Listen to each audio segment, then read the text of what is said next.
Guys आज हम लोग एवरेज चैप्टर का ये टॉपिक पढ़ने वाले हैं। तो चलिए बिना फालतू टाइम वेस्ट के स्टार्ट करते हैं। ये अंकित भाटिया का है और यहाँ से एवरेज से एक क्वेश्चन आपके एग्ज़ाम में आएंगे और इससे आपके एवरेज के सभी टॉपिक कंप्लीट हो जाएंगे। तो फालतू के टाइम वेस्ट करने से कोई मतलब नहीं है। आप 50 जगह वीडियो देखेंगे, उससे अच्छा तो एक वीडियो आप ये देख लीजिए। देखिए 1 2 3 4 5 6 7 का एवरेज ज्ञात करो। इसके दो तरीके हैं, या तो इसको पूरा जोड़ दो 1 2 3 4 5 और जितनी संख्या है 1 2 3 4 5 6 संख्या है तो 6 से यहाँ कर दो संख्याओं की संख्या। और ये जो फार्मूला है ये सीक्वेंस में चलने वाले फार्मूला है, मतलब जैसे 1 2 जैसे 1 के बाद 7 आ जाए, 6 आ जाए, फिर 12 आ जाए, फिर 2 आ जाए, तो इसमें इसका यूज़ नहीं किया जाएगा। पहली बता रहे a+l/2 पहला और लास्ट का बटा 2। ठीक है, 1 से 100 तक की सभी संख्याओं का औसत। तो 1 से 100 तक के तो 1 प्लस पहला और लास्ट बटा 2, प्रथम 60 प्राकृतिक संख्याओं का औसत। प्रथम 60 क्या बोल रहा है, पहला n+1। देखो पहला प्रथम पहला प्लस 60 61 बटा 2, ये हो गया। प्रथम n प्राकृतिक संख्या है, देखो n+1 इसका योग n+1/2। प्रथम n पूर्ण संख्या, इसका औसत n-1/2 योग n-1/2। ठीक है, प्रथम n सम संख्या इसका होगा n+1, इसका क्या होगा n+1, और प्रथम n विषम संख्या के इसका n होगा, इसका n² होगा। ठीक है, अब हम लोग बात करते हैं ये वाले क्वेश्चन के बारे में। प्रथम 21 सम संख्याओं का औसत। तो सम संख्याओं का फॉर्मूला पता है n+1, तो ये लगा देंगे। प्रथम 10 विषम संख्या का औसत। प्रथम 10 तो ये n हो गया, n² हो गया। प्रथम n सम संख्याओं का औसत 21 है तो n का मान ज्ञात कीजिए। तो n+1/2 ये ऐसे कर लेंगे। प्रथम n पूर्ण संख्याओं का औसत, तो इसका क्या होगा n-1/2। ठीक है, तो ऐसे करके इसका कर लेंगे। 1 से 100 तक सभी सम संख्याओं का औसत, 1 2 3 4, ये तो ऐसे कर लेंगे। जितनी भी सम संख्या होंगी उसका हम लोग कर लेंगे। अब 1 से 100 के बीच ये देखो ये क्या बोला है, 1 से 100 के बीच का बोला है ना, तो पहला और लास्ट का हटा देंगे। अब इसके बीच वाला देखेंगे 1 से 100 तक। अब इसमें 1 नहीं आएगा, लेकिन इसमें क्या है, इसमें 100 आ रहा है ना सम संख्या में, लेकिन फिर भी इसको नहीं लेंगे क्योंकि बीच का बोला है। 1 से 100 तक की सभी विषम संख्याओं का औसत ऐसे कर देंगे। 1 से 100 तक तो 1 2 1 तक 1 तो 3 4 5 99 कर लेंगे। ठीक है, 1 से 100 तक सभी विषम संख्या का औसत, ये ऐसे कर लिए। 1 से प्रथम 6 गुणज का समांतर। देखो गुणज क्या होता है, गुणज का मतलब होता है, एक सेकेंड मैं आपको समझा रही हूँ। देखो गुणज का मतलब होता है जैसे 7 एकम 7, 7 दूनी 14, 7 त्रिके 21, 7 चौके, ऐसे करके ये जो होता है इसको गुणज कहते हैं। ठीक है, इसको क्या बोलते हैं, इसको हम लोग गुणज कहते हैं। समझ में आया, इसको हम लोग क्या कहते हैं, इसको हम लोग गुणज कहते हैं ना। तो 5 के प्रथम 105 गुणकों का एवरेज बताओ। तो 5 बार करेंगे इसको, 5 का 105, 5 × 105 125 आ गया। और 5 के प्रथम 105, तो 5 ... 125, तो 5 फिर क्या आएगा, 5 + 125,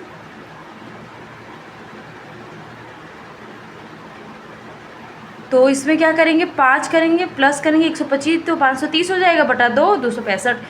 5 विषम क्रमागत संख्याओं का एवरेज 41 है तो सबसे बड़ी संख्या ज्ञात कीजिए। देखो मैं आपको एक चीज़ बताती हूँ, जो क्रमागत क्वेश्चन आएंगे, देखो ये क्या बोल रहा है कि 5 विषम क्रमागत संख्याओं का एवरेज 41 है तो सबसे बड़ी संख्या ज्ञात कीजिए। जो भी हमारे एवरेज आएंगे उसमें क्या होता है कि एवरेज वाली संख्याओं में हम लोग जब भी क्रमागत बोलेगा मतलब सीक्वेंस से बोलेगा, तो देखो बीच की संख्या, देखो 5 1 2 3 4 5, हम लोग 5 तो ऐसे कर लिए। अब हम लोग क्या करेंगे, बीच का जो रहेगा वो क्या रहेगा, 41 रहेगा। क्रमागत बोला है तो 41 के बाद 43 आएगा, फिर 45 आएगा, तो हमको पता है सबसे बड़ी क्या है, 45 है। ठीक है, क्योंकि इसमें लिखा भी है एवरेज बिल्कुल बीच की संख्या होती है ना।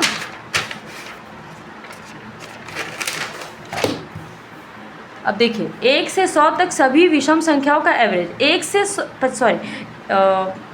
50 तक सभी विषम संख्याओं का एवरेज, तो 1 3 5 7 49, तो इसका ऐसे करके आपने निकाल लिए हैं।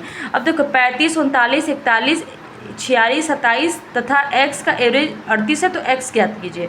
देखो पहले तो ये देखो कि इसमें सीक्वेंस है, 35 39 41 नहीं, सीक्वेंस कोई सीक्वेंस नहीं है, तो हम लोग A+L ऐसे करके नहीं निकालेंगे, ये चीज़ आपको पता होना चाहिए। अब देखो इसको सॉल्व करेंगे एकदम सर 38 जो है ना, ये देखो 38 जो देख रहे हो ना, देखो 38 का गुणा 6 में करो 228 आ जाएगा, ठीक है 228 आ जाएगा। अब देखो 38 से 35 कितना ज़्यादा है, 3 ज़्यादा है, और ये कितना है, 3 कम है, ये 1 ज़्यादा है, ये 3 का ज़्यादा है, ये 8 ज़्यादा है, और 11 कम है।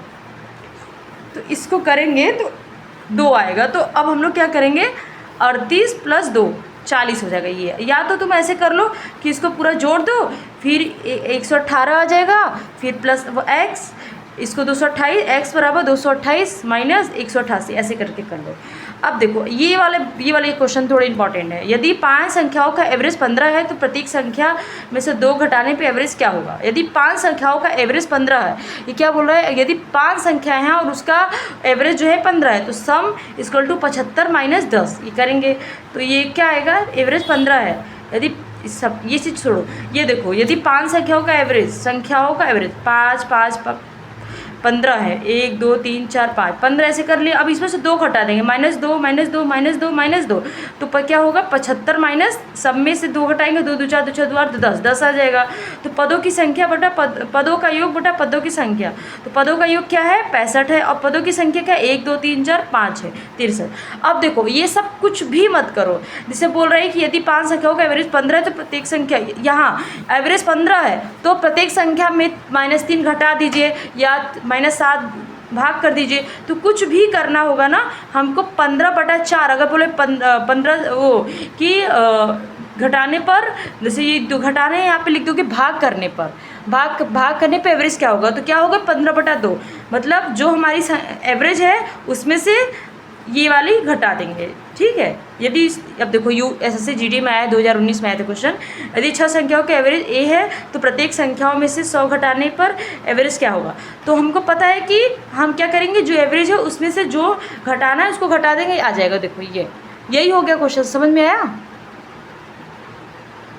अब देखिए 7 क्रमागत विषम संख्याओं का एवरेज 65 है तो सबसे बड़ी संख्या। अब देखो हमको पता है, अब ये चीज़ देखो, अब हमको क्या पता है हमको, अब देखो अब हम आपको समझा रहे हैं, इसमें क्या बोला है 7 क्रमागत संख्याओं का एवरेज। सबसे पहले हम लोग 7 डंडी करेंगे, 1 2 3 4 1 2 3 4 5 6 7 करेंगे, ठीक है। अब हमको पता है बीच का एवरेज होता है, तो 3 इधर कर लो, बीच का 65 हो जाएगा, ये हो जाएगा। अब देखो सबसे बड़ी संख्या, तो 65 के बाद क्या आएगा 67, फिर 69 68, फिर उससे कम करते जाएंगे 59। तो इसमें क्या है ना, इसमें हम लोग क्या करते हैं कि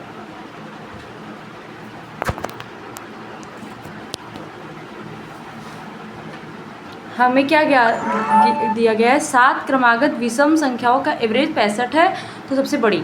तो हमको ये पता है कि ऐसे करके कर लेंगे। तो इसमें क्या रहेगा कि 65 जो है ना, इसको बीच वाला ऐसे कर लेंगे, फिर उसके बाद ऐसे तो हमें जानेंगे कि इस बीच वाला ही है एवरेज है उसका, हमें ये तो पता है क्योंकि क्रमागत में जो भी एवरेज होगा बीच वाला ही होगा। अब देखो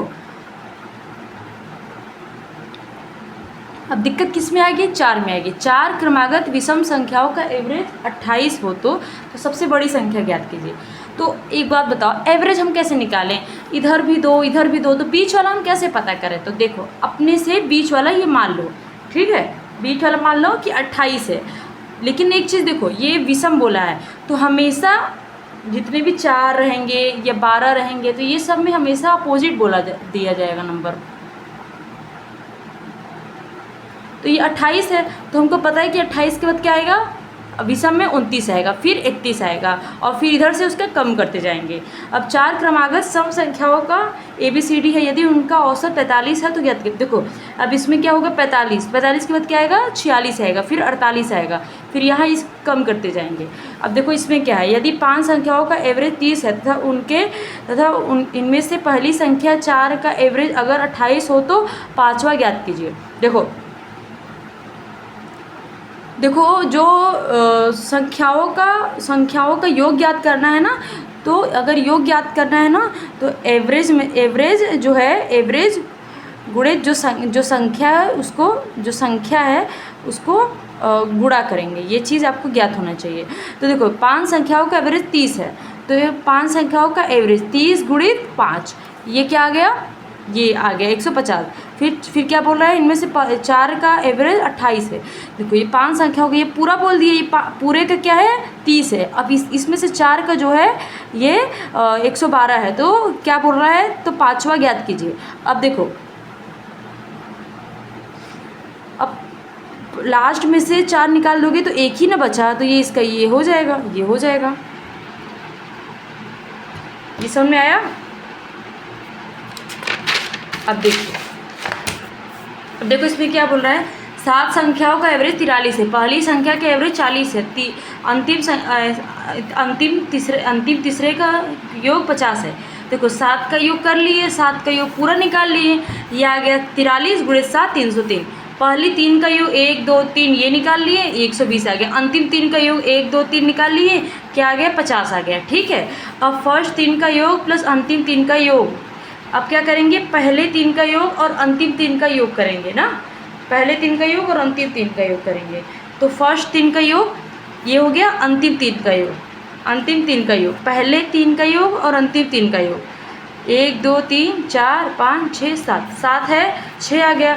अब इसमें से जो बड़ा वाला है ये है, इसमें से ये वाला घटा देंगे, ये आ जाएगा आपका चौथा वाला। चौथी संख्या ज्ञात कीजिए, मतलब अब बता रहे हैं कि अब चौथी संख्या ज्ञात कीजिए, तीसरा हो गया, अब चौथी ज्ञात कीजिए। अब देखो इसमें क्या है, 7 संख्याओं का एवरेज 30 है, यदि पहली 4 संख्याओं का 32 है तथा अंतिम 4 का 30 है। अब एक बात बताओ, ये 4 4 बोल रहा है, हमको पता है 7 ही संख्या है, तो क्या है, एक जो है वो दोनों में कॉमन है, दोनों में गुणा हो जा रहा है, तो हम लोग सेम वैसी प्रोसेस इसमें भी करेंगे। 7 का योग करेंगे, फिर पहले का योग, अंतिम 4 का योग, अंतिम 4 का योग है ये कर लेंगे, चौथी का 8वां का योग माइनस 7वें का योग, 8वां का योग माइनस 7वें का योग -2 आएगा। ठीक है, अब देखो 7 का एवरेज 29 है, पहली 9 का एवरेज 31 है, अंतिम 9 का एवरेज 27 है। यदि नवीं संख्या को बाहर कर दिया जाए तो शेष क्या होगा, सेम वैसी प्रोसेस करेंगे। ये देखो ये हो गया, ये हो गया, 18 योग हो जाएगा, और 9वें का योग 18 के में 13 का योग, सभी 17 का योग ये हो गया, बाकी 16 का योग जो है उसमें से ये घटा, अब इसका एवरेज कर रहा है, तो ये जो है वो 16 है और ये 29। If you like this video please let's subscribe my channel. Thank you so much for watching my video. जय श्री राम।